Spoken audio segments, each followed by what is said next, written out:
Un jour, j'ai découvert qu'une nouvelle arrivante qui venait de rejoindre l'église avait déjà manqué 2 réunions. Alors, j'ai demandé des explications à la chef de groupe, mais celle-ci ne m'a pas répondu. Plus tard, j'ai constaté que cette nouvelle venue avait recommencé à venir aux réunions et je n'ai donc pas insisté auprès de la chef de groupe. Je me suis dit, tant que cette nouvelle arrivante assiste régulièrement aux réunions, tout va bien. Mon devoir m'accapare tant en ce moment, et entrer dans les détails prendrait beaucoup de temps et d'efforts. Je me renseignerai de nouveau quand j'en aurai le temps. Résultat, cette affaire m'est sortie de la tête. Plus tard, lors d'une autre réunion, j'ai remarqué que cette personne partait au milieu de la séance. J'ai demandé à la chef de groupe pourquoi elle partait, mais elle ne m'a toujours pas répondu. Et je n'ai jamais pu aller au fond des choses. Je ne suis pas non plus allé voir cette nouvelle venue pour lui demander si elle avait le moindre état ou si elle rencontrait des difficultés. Au bout d'un moment, je me suis aperçu à nouveau que cette nouvelle venue n'avait pas assisté aux réunions plusieurs fois d'affilée. C'est là où j'ai commencé à m'inquiéter. Je l'ai vite appelée, mais elle ne m'a pas répondu. J'ai eu peur qu'elle quitte l'église, alors j'ai vite contacté la chef de groupe pour voir si elle pouvait joindre cette personne, mais la chef de groupe m'a dit « Cette nouvelle venue n'a jamais accepté ma demande d'amis, donc je ne peux pas la joindre. » J'ai eu des regrets à ce moment-là. Si je m'en étais occupé plus tôt, j'aurais pu trouver le moyen de remédier à la situation, mais il était trop tard maintenant. Et c'était entièrement de ma faute, si je n'avais pas assuré de suivi. J'ai parcouru les conversations en ligne que j'avais eues avec cette nouvelle venue, espérant en apprendre davantage sur sa situation. Je me suis rendu compte qu'après lui avoir adressé quelques mots de bienvenue, je ne lui avais jamais reparlé. Je ne savais absolument rien sur elle. J'ai compris qu'il y avait peu d'espoir de récupérer cette personne. Tout cela était arrivé parce que j'avais fait dans l'à peu près. Mais à ce moment-là, je n'ai pas réfléchi sérieusement sur moi-même. J'ai juste réfléchi brièvement, admettant que j'avais été un peu négligent, et je suis passé à autre chose.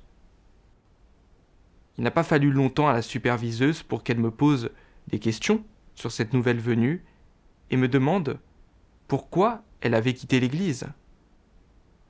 Ça m'a rendu très nerveux. Je me suis dit, oula, je vais être exposé. Une fois que la superviseuse trouvera ce qui s'est vraiment passé, elle dira certainement que j'ai été négligent dans mon devoir et que je n'ai pas été fiable. Qu'allais-je faire si j'étais renvoyé ? Effectivement, la superviseuse a souligné mon problème après avoir eu connaissance de la situation. Et elle a dit que j'avais juste fait les choses machinalement et que je ne m'intéressais pas à l'état de cette nouvelle venue et n'essayais pas d'en savoir davantage. Quand j'ai entendu ça, j'ai vite essayé de me justifier. Cette nouvelle venue n'a pas répondu à mes salutations. Je n'ai donc pas pu poursuivre la conversation. La superviseuse m'a traité en disant « Le problème n'est pas que tu n'as pas pu continuer la discussion, mais que tu ne te préoccupais absolument pas de cette nouvelle venue. » Si j'admettais avoir été négligent, j'ai eu peur de devoir en assumer la responsabilité. Alors, je me suis vite expliqué. C'est la chef de groupe qui était principalement responsable de cette nouvelle arrivante. J'ai cru qu'elle était en contact avec cette personne. Je ne me suis donc pas informé de sa situation à temps. J'ai posé des questions à la chef de groupe, mais elle ne m'a pas répondu à temps. J'ai montré à la superviseuse les messages que j'avais envoyés à cette chef de groupe pour prouver que je me sentais concerné par la nouvelle venue. J'ai aussi montré à la superviseuse les messages que j'avais envoyés à la nouvelle venue par la suite pour prouver que, après avoir découvert qu'elle n'allait pas aux réunions régulièrement, j'avais essayé de la contacter rapidement, mais qu'elle ne m'avait pas répondu. J'ai même expliqué que je n'avais pas pu joindre cette personne par téléphone, parce que la prédicatrice d'évangélisation ne m'avait pas donné son numéro. J'ai avancé de nombreuses raisons objectives, rejetant constamment la faute, espérant que la superviseuse penserait que ce problème s'expliquait, que je n'étais pas coupable, ou au moins que je n'étais pas le seul fautif. Voyant que je n'admettais pas mes problèmes et que je fuyais mes responsabilités, la superviseuse m'a traité en disant « Cette nouvelle venue a assisté à plusieurs réunions. Cela montre bien qu'elle aspire à la vérité. Mais tu n'as pas posé de questions sur son état et ses difficultés à temps. Et maintenant, tu fuis tes responsabilités en disant que tu n'as pas pu la contacter car tu n'avais pas son numéro de téléphone. C'est vraiment déraisonnable. » J'ai compris que cette superviseuse voyait clairement mes problèmes et que je ne pouvais pas esquiver mes responsabilités. Ça m'a inquiété et je me suis dit « Que va penser de moi la superviseuse ? Va-t-elle dire que je ne fais aucun travail concret ? Vais-je être renvoyé ? » J'étais très angoissé et je ne parvenais pas à me calmer. Ensuite, j'ai passé en revue dans mon esprit tout ce qui avait mené à cette situation. Et j'ai compris que je n'avais pas fait preuve d'honnêteté, ni accepté l'émondage et le fait d'être traité. Clairement, je n'avais pas fait mon devoir convenablement, j'avais été négligent et j'avais continué à tricher et à trouver des excuses pour me justifier. J'avais même essayé de reprocher à la prédicatrice de ne pas m'avoir fourni le numéro de téléphone. Je refusais d'admettre que j'avais été négligent dans mon devoir. Et je ne réfléchissais pas sur moi-même. Penser à mon comportement m'a mis très mal à l'aise. J'avais beau manger et boire la parole de Dieu chaque jour, quand une situation réelle se présentait à moi, et quand j'étais émondé et traité, je continuais à vivre selon mes tempéraments corrompus et je n'acceptais pas la vérité. Je me suis dit que ma corruption était très profonde et que j'allais avoir du mal à changer. Ce qui m'a rendu quelque peu négatif. Plus tard, j'ai trouvé un passage des paroles de Dieu. Dieu Tout-Puissant dit : La poursuite de la vérité est volontaire. Quand tu aimes la vérité, le Saint-Esprit œuvre. Quand dans ton cœur tu aimes la vérité, quand quelles que soient les persécutions ou les tribulations qui t'adviennent, tu pries Dieu et dépends de Dieu, que tu réfléchis sur toi-même et essaies de te connaître, quand lorsque tu découvres un problème, tu cherches activement la vérité pour trouver une solution, alors tu peux rester ferme dans ton témoignage. Toutes ces manifestations sont ce qui se produit naturellement chez les personnes qui aiment la vérité. Elles se produisent toutes volontairement, avec joie et sans coercition, si bien qu'elles sont aussi totalement inconditionnelles. Quand les gens peuvent suivre Dieu de cette manière, ce qu'ils gagnent à la fin, c'est la vérité et la vie. Ce dans quoi ils entrent, c'est la réalité de la vérité. Et ce qu'ils vivent, c'est l'image de l'homme. Quelles que soient tes raisons de croire en Dieu, Dieu déterminera finalement ta fin selon que tu auras ou non obtenu la vérité. Si tu n'as pas obtenu la vérité, alors aucune des raisons ou excuses que tu avanceras ne tiendra la route. Dieu ne se soucie pas de tes raisons. Essaye de raisonner comme tu le souhaites. Enferre-toi comme bon te semble. Dieu s'en soucie-t-il ? Dieu conversera-t-il avec toi ? Voudra-t-il débattre et s'entretenir avec toi ? Te consultera-t-il ? Quelle est la réponse ? La réponse est non. Il ne le fera absolument pas. Tes raisons ne sont pas valables. Aussi sensées soient-elles, tu ne dois pas mal comprendre la volonté de Dieu en pensant que tu peux présenter toutes sortes de raisons et d'excuses pour ne pas rechercher la vérité. Dieu veut que tu recherches la vérité dans tous les environnements et dans toutes les affaires qui se présentent à toi pour finalement entrer dans la réalité de la vérité et obtenir la vérité. Indépendamment des circonstances que Dieu a arrangées pour toi, des personnes et des événements que tu rencontres, et de l'environnement dans lequel tu te trouves, tu dois prier Dieu et rechercher la vérité afin de faire face. Ce sont précisément les leçons que tu dois tirer de ta recherche de la vérité. Si tu cherches toujours à te trouver des excuses, à être évasif, à refuser, à résister, alors Dieu t'abandonnera. Il te sera inutile d'être intraitable ou difficile ou de présenter ton raisonnement. Si Dieu ne se soucie pas de toi, tu perdras ta chance de salut. J'ai vu dans cette parole de Dieu que résoudre un tempérament corrompu et entrer dans la réalité de la vérité n'était pas difficile. L'essentiel, c'est le choix que les gens font, et s'ils cherchent et pratiquent la vérité. Quelle que soit la situation, qu'il s'agisse d'émondage et d'être traité, ou d'échecs et de revers, les gens doivent être capables de réfléchir pour se connaître eux-mêmes et chercher activement la vérité. Quand on a un peu de compréhension, on peut la mettre en pratique et agir selon les principes de la vérité. Si on le fait, on grandira et on changera.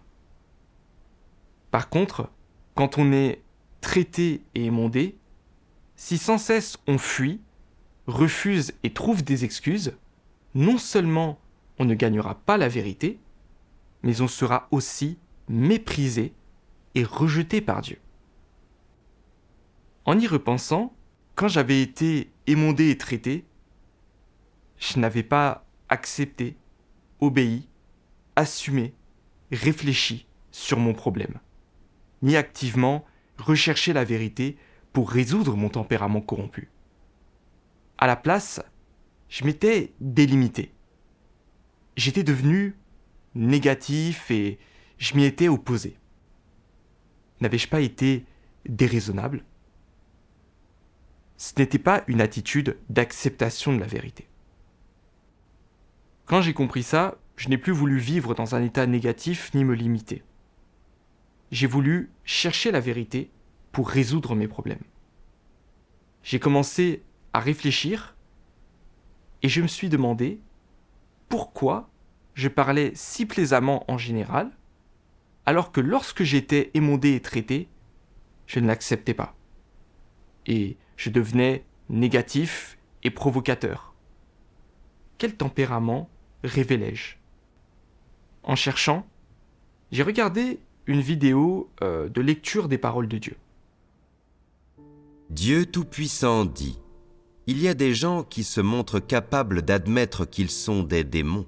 Satan, la progéniture du grand dragon rouge, qui parlent assez joliment de leur connaissance d'eux-mêmes, mais quand ils révèlent leur tempérament corrompu et que quelqu'un les expose, les traite et les émonde, ils tentent de toute leur force de se justifier et n'acceptent pas le moins du monde la vérité. Quel est le problème ici? En cela, une personne est complètement exposée. Elle devise très joliment quand elle parle de se connaître. Alors pourquoi, lorsqu'il s'agit pour elle d'être émondée et traitée, ne peut-elle pas accepter la vérité? Il y a ici un problème. Ce genre de choses n'est-il pas assez courant? Est-ce facile à identifier? En fait, oui. Il y a pas mal de gens qui admettent qu'ils sont des démons et Satan quand ils parlent de leur connaissance d'eux-mêmes, mais par la suite, ils ne se repentent pas et ne changent pas. Alors, un tel discours sur la connaissance de soi, est-il vrai ou faux? Leur connaissance d'eux-mêmes est-elle sincère ou est-ce une ruse destinée à tromper les autres? La réponse est évidente. Par conséquent, pour savoir si une personne se connaît sincèrement, vous ne devez pas simplement écouter ce qu'elle dit de cette connaissance. Vous devez examiner son attitude et déterminer si elle peut accepter la vérité lorsqu'elle est confrontée à l'émondage et au traitement. C'est ce qu'il y a de plus fondamental. Celui qui n'accepte pas d'être traité et émondé possède une essence de non-acceptation de la vérité, de refus de son acceptation. Son tempérament consiste à être dégoûté de la vérité. Cela ne fait aucun doute. Certaines personnes, quel que soit le degré de corruption qu'elles ont révélé, ne permettent pas aux autres de les traiter.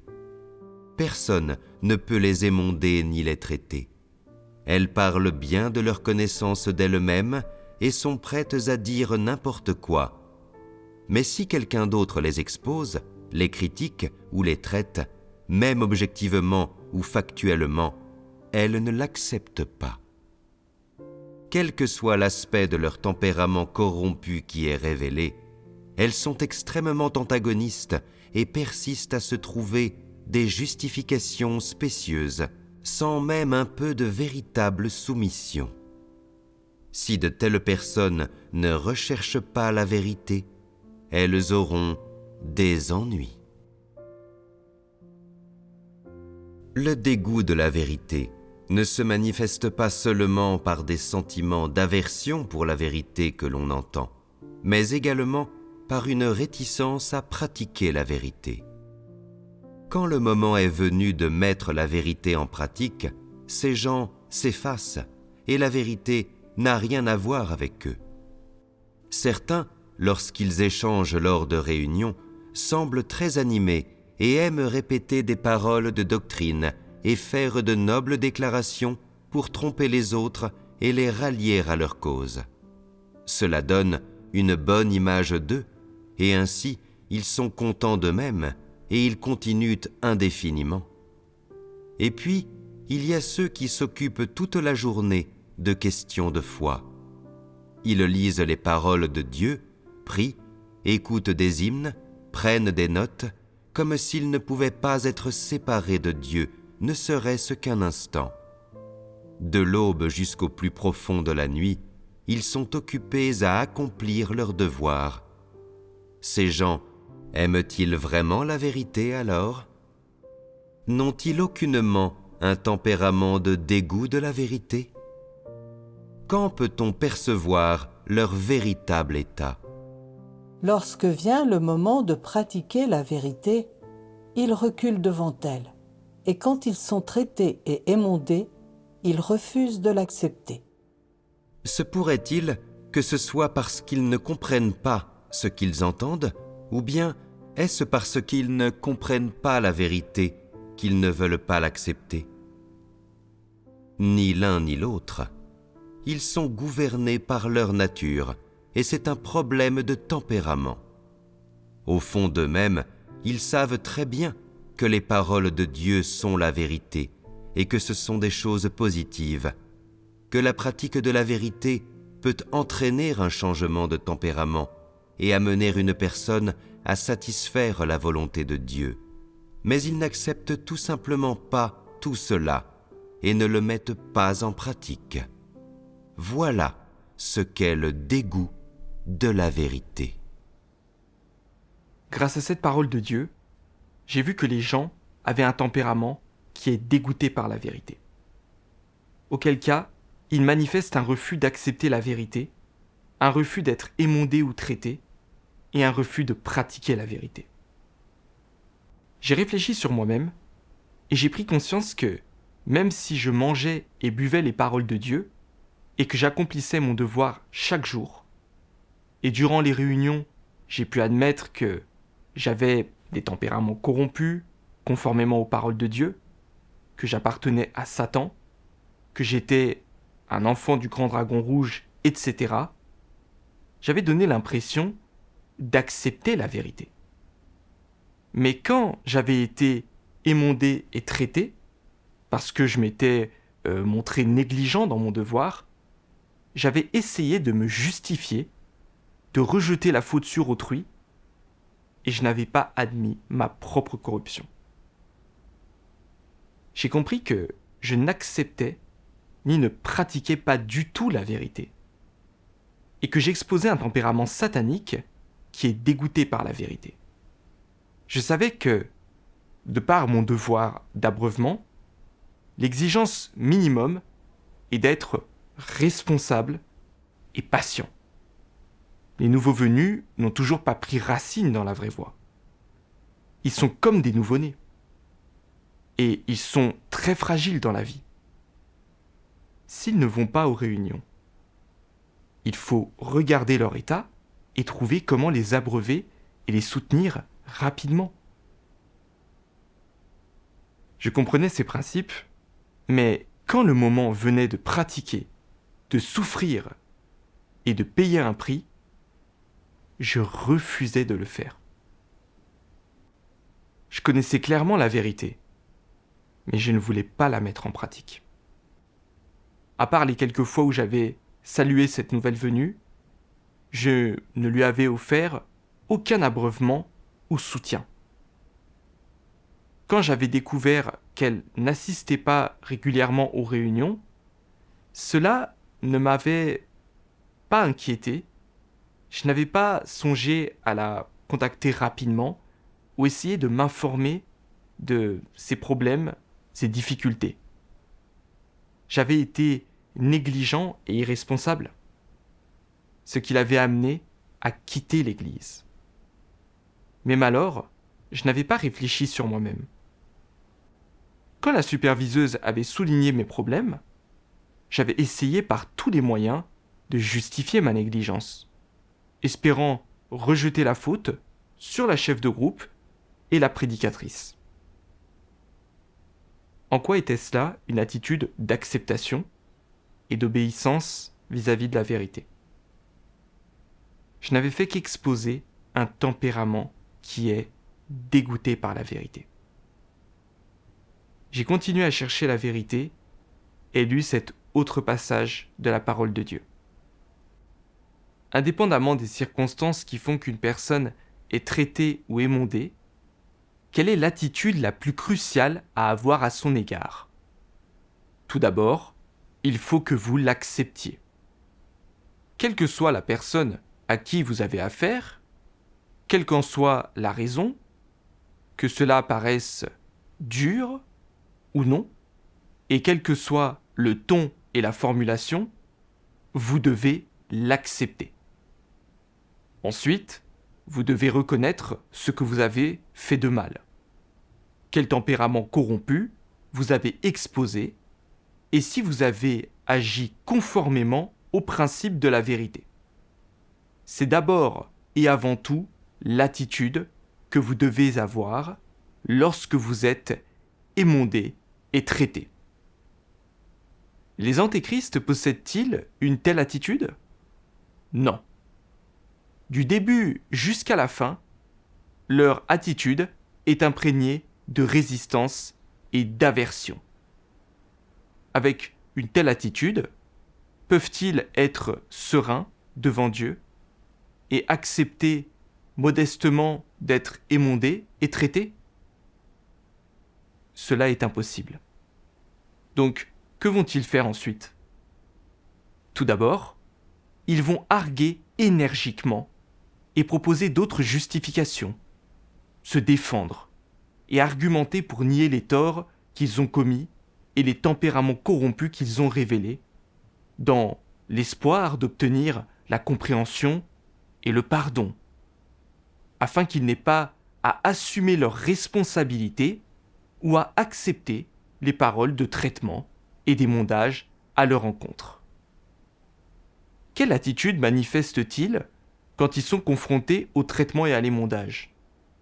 Je n'ai pas péché, je n'ai rien fait de mal. Si j'ai fait une erreur, il y avait une raison. Si j'ai fait une erreur, je ne l'ai pas fait exprès. Je ne devrais pas en assumer la responsabilité. Qui ne commet pas quelques erreurs? Il s'empare de ces affirmations et expressions, s'y accroche solidement et ne lâche pas prise.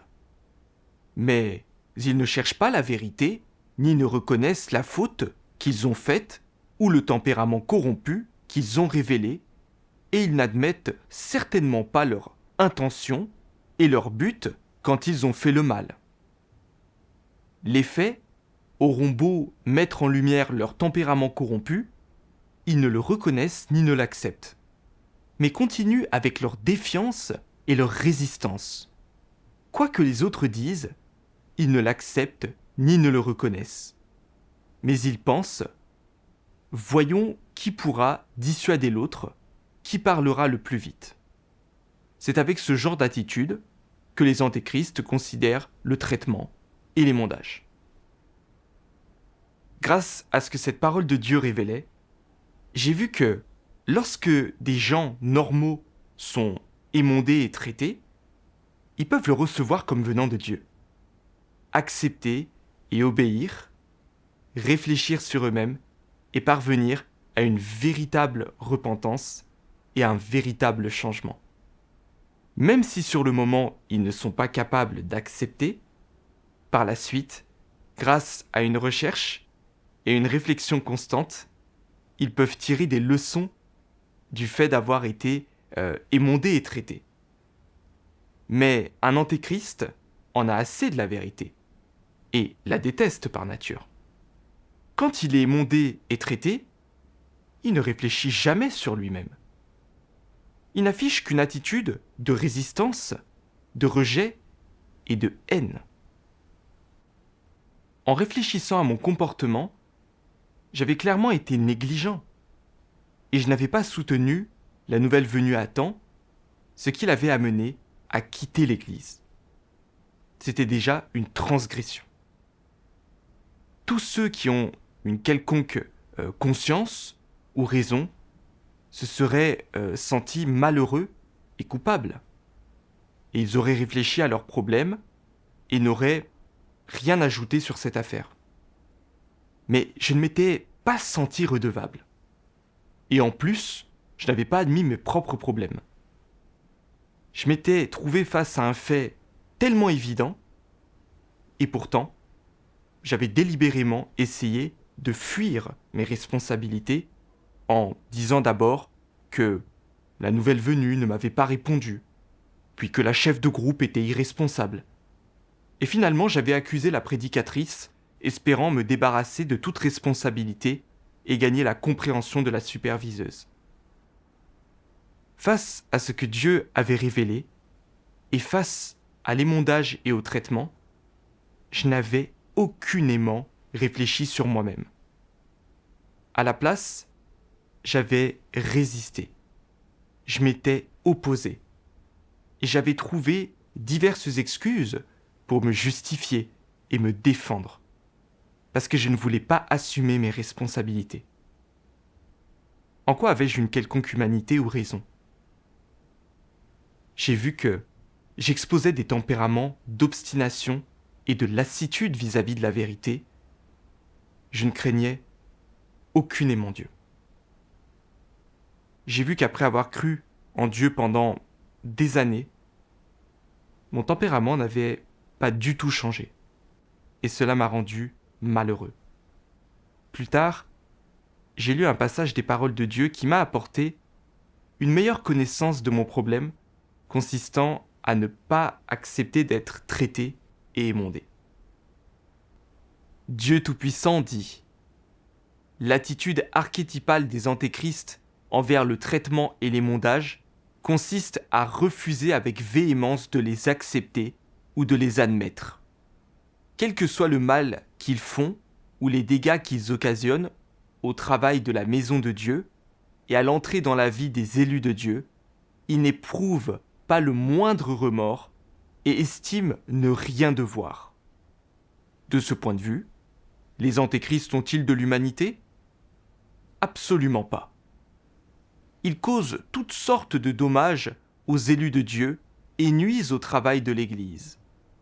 Les élus de Dieu peuvent le voir de façon très claire. Et ils peuvent voir la succession d'actes malfaisants commis par les antéchrists. Et pourtant, les antéchrists n'acceptent pas ce fait et ne le reconnaissent pas. Ils refusent obstinément d'admettre qu'ils sont dans l'erreur ou qu'ils sont responsables. Cela n'indique-t-il pas qu'ils ne supportent pas la vérité ? Telle est la mesure dans laquelle les antéchrists en ont assez de la vérité. Quelles que soient les vilainies qu'ils commettent, ils refusent de les admettre et ils restent inflexibles jusqu'à la fin. Cela prouve que les antéchrists ne prennent jamais au sérieux le travail de la maison de Dieu et qu'ils n'acceptent jamais la vérité. Ils n'en sont pas venus à croire en Dieu. Ce sont des laquais de Satan venus déranger et perturber le travail de la maison de Dieu. Dans le cœur des antéchrists, il n'y a que la réputation et le statut. Ils croient que s'ils reconnaissaient leur erreur, alors ils devraient accepter la responsabilité et alors leur statut et leur réputation seraient gravement compromis. En conséquence, ils résistent avec l'attitude suivante : nier jusqu'à la mort. Quelles que soient les révélations ou les analyses que les gens font, ils font de leur mieux pour les nier. En bref, que leur déni soit délibéré ou non, d'une part, cela expose la nature et l'essence des antéchrists qui font qu'ils en ont assez de la vérité et la haïssent. Et, d'autre part, cela montre combien les antéchrists chérissent leur statut, leur réputation et leurs intérêts. En même temps, quelle est leur attitude vis-à-vis du travail et des intérêts de l'Église ? Une attitude de mépris et de déni de responsabilité. Ils sont dépourvus de toute conscience et de toute raison. Que les antéchrists se dérobent à leurs responsabilités ne démontre-t-il pas ces problèmes ? D'une part, se dérober à ces responsabilités prouve leur essence et leur nature consistant à en avoir assez de la vérité et à la détester. Tandis que d'autre part, cela montre leur absence de conscience, de raison et d'humanité. Leur interférence et leurs méfaits ont beau nuire à l'entrée dans la vie des frères et sœurs, ils ne ressentent aucune autorécrimination et ne pourraient jamais être troublés par cela. Quelle sorte de créature est-ce là ? Même s'ils ne faisaient que reconnaître en partie leur erreur, cela signifierait qu'ils ont un peu de conscience et de raison. Mais les antéchrists n'ont même pas la plus légère once d'humanité. Alors que diriez-vous qu'ils sont ? L'essence des antéchrists, c'est le diable. Quel que soit le dommage qu'ils causent aux intérêts de la maison de Dieu, ils ne le voient pas. Ils n'en sont pas le moins du monde troublés dans leur cœur. Ils ne trouvent rien non plus à se reprocher, et encore moins se sentent-ils redevables. Ce n'est absolument pas ce que l'on devrait voir chez des gens normaux. C'est le diable. Et le diable est dénué de toute conscience et de toute raison. Grâce à cette parole de Dieu, j'ai vu que les antéchrists n'acceptaient pas d'être traités ou émondés, en raison de leur nature qui est dégoûtée par la vérité et la déteste, et aussi parce qu'ils chérissent particulièrement leurs propres intérêts. Quand quelque chose touche et nuit à leur réputation ou à leur statut, ils font tout ce qu'ils peuvent pour se justifier et trouver des raisons de faire porter la responsabilité à d'autres. Même quand leurs actes nuisent aux intérêts de l'Église ou à la vie spirituelle des frères et sœurs, ils ne se font pas de reproches et n'éprouvent aucun remords.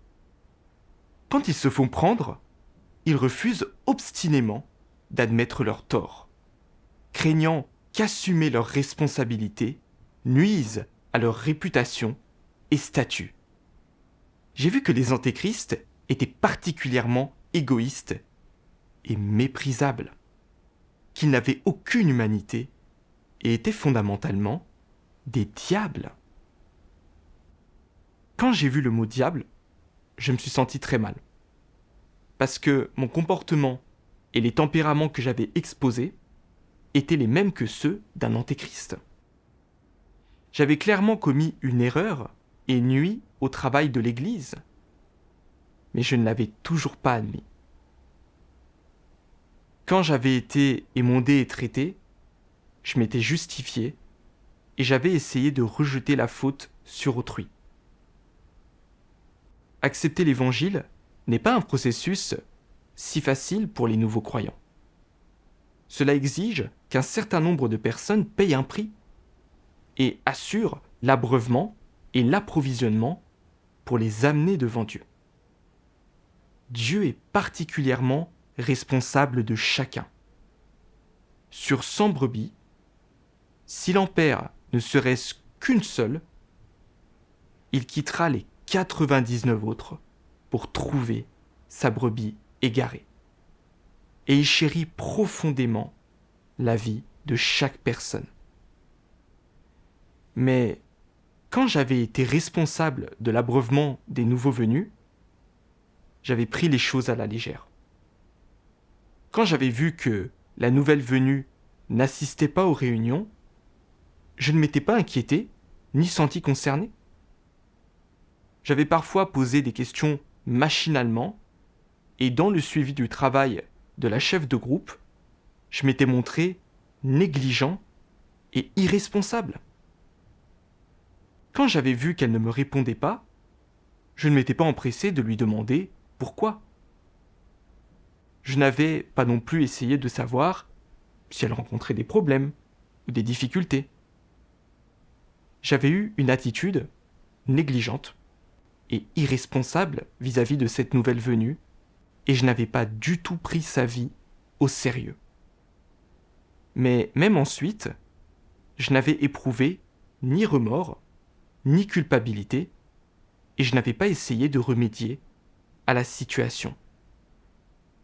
Quand la superviseuse avait souligné ma négligence et mon irresponsabilité, j'avais tout fait pour argumenter et me justifier. Et j'avais cherché des excuses pour fuir mes responsabilités.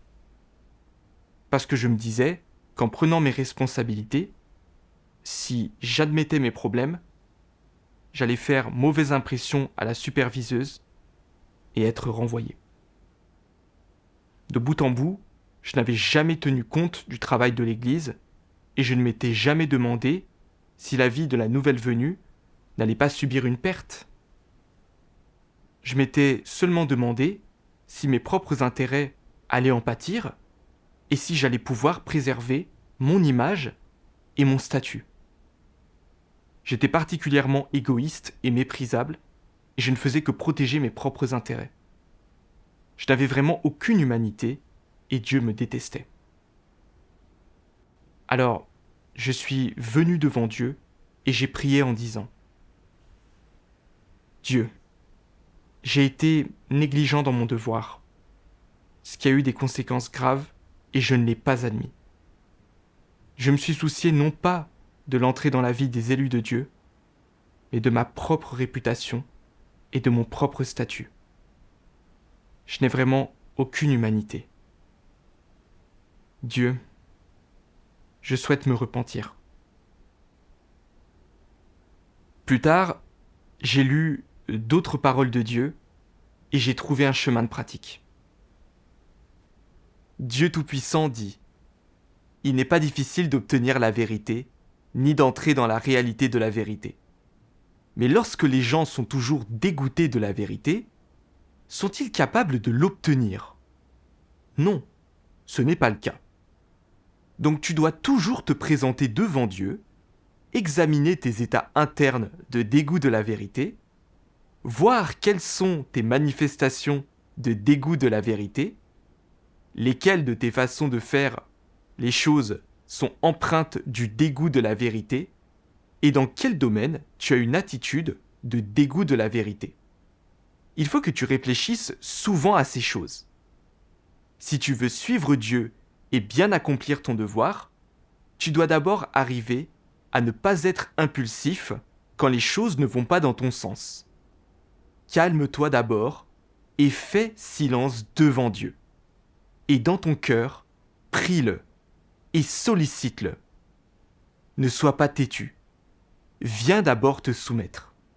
Ce n'est qu'avec un tel état d'esprit que tu pourras apporter de meilleures solutions aux problèmes. Si tu peux persévérer à vivre devant Dieu et que, quoi qu'il t'arrive, tu es capable de le prier et de le solliciter et d'affronter cette chose avec une mentalité de soumission, alors le nombre des manifestations de ton tempérament corrompu importe peu. Et tes transgressions passées n'ont pas non plus d'importance. Elles peuvent être résolues tant que tu cherches la vérité.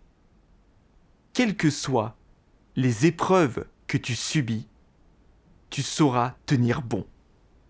Tant que tu as la bonne mentalité, que tu es capable d'accepter la vérité et d'obéir à Dieu conformément à ses exigences, tu es tout à fait capable de mettre la vérité en pratique.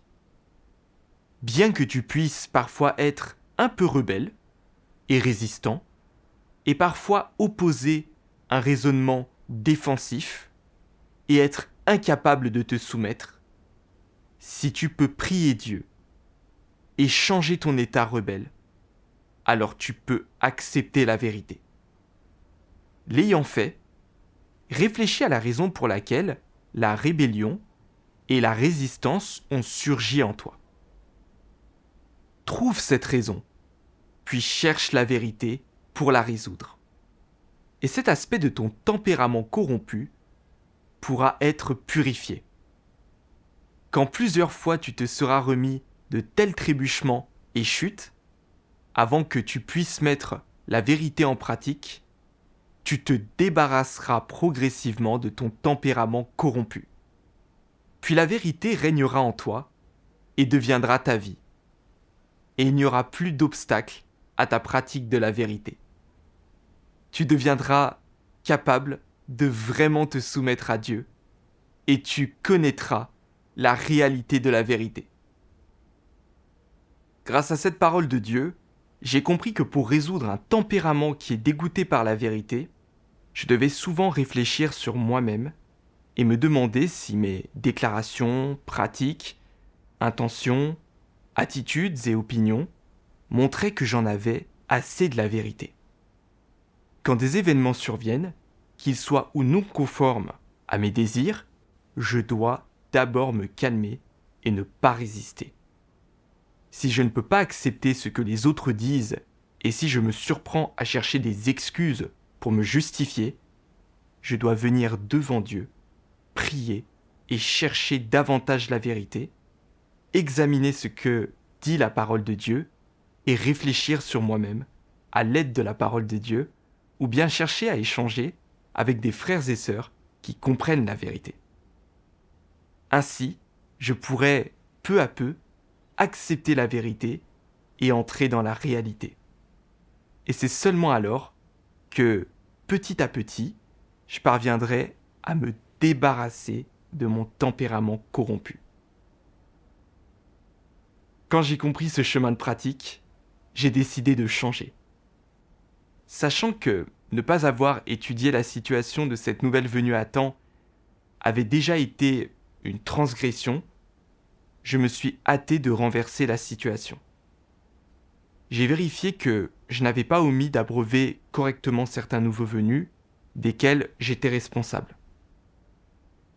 Un jour, alors que je bavardais avec une nouvelle venue, j'ai découvert qu'elle ne comprenait pas vraiment la vérité en ce qui concernait le retour du Seigneur et les 3 étapes de l'œuvre de Dieu. J'ai demandé à ma dirigeante si la prédicatrice devait échanger avec cette nouvelle venue. Mais la dirigeante m'a dit d'échanger moi-même avec elle. Même si je savais que résoudre rapidement les problèmes des nouveaux venus relevait de ma responsabilité, je me suis encore montré très résistant. J'ai eu envie d'argumenter et de refuser d'obéir. Je me suis dit qu'on en était là parce que la prédicatrice n'avait pas échangé clairement. Alors pourquoi était-ce à moi d'en assumer la responsabilité ? Il y avait tant de nouveaux venus que je n'en avais pas le temps. C'était donc à la prédicatrice d'échanger avec elle. Puis, j'ai compris que mon état était incorrect. En réalité, ce que ma dirigeante avait dit était approprié. Sa suggestion était correcte. Alors pourquoi ne pouvais-je pas l'accepter ? Pourquoi avais-je encore envie d'argumenter ? Pourquoi n'arrivais-je pas à obéir ? Alors, j'ai prié Dieu en lui demandant de m'aider à me soumettre, à ne pas tenir compte de mes intérêts charnels et à être responsable par rapport à la vie de cette nouvelle venue. Je me suis dit que la capacité de chacun à recevoir était variable. Certains entendent l'échange d'un prédicateur et ils le comprennent à ce moment-là. Mais ensuite, certains aspects ne leur paraissent plus aussi clairs. Ceux qui s'occupent de l'abreuvement doivent alors échanger et combler les lacunes. Il s'agit d'une coopération harmonieuse. Étant chargé de l'abreuvement, mon travail est de résoudre les problèmes quand j'en trouve. Je ne dois pas me montrer difficile et faire ce qui est aisé et laisser aux autres les problèmes graves. Et je ne dois pas non plus faire des efforts uniquement pour éviter des complications et me sentir à l'aise. Je ne dois pas poser des conditions ou me trouver des excuses dans mon devoir. Si on me confie un nouveau venu, il est de ma responsabilité de l'abreuver convenablement, de m'assurer qu'il comprend la vérité et de poser des bases solides sur la vraie voie. Voilà mon devoir. C'est là pratiquer authentiquement la vérité et le vrai changement. En pensant à cela, mon cœur s'est éclairé. Je me suis dépêché de trouver cette nouvelle venue et j'ai échangé avec elle sur son problème. En pratiquant de cette façon, non seulement je n'ai éprouvé aucune résistance, mais je me suis senti tout à fait heureux. J'ai compris que pratiquer la vérité n'était pas un acte pour les apparences. Au contraire, cela voulait dire accepter les paroles de Dieu du fond du cœur, mettre en pratique les principes de la vérité et utiliser la parole de Dieu et la vérité comme critères pour évaluer les gens et les choses, pour agir et se comporter.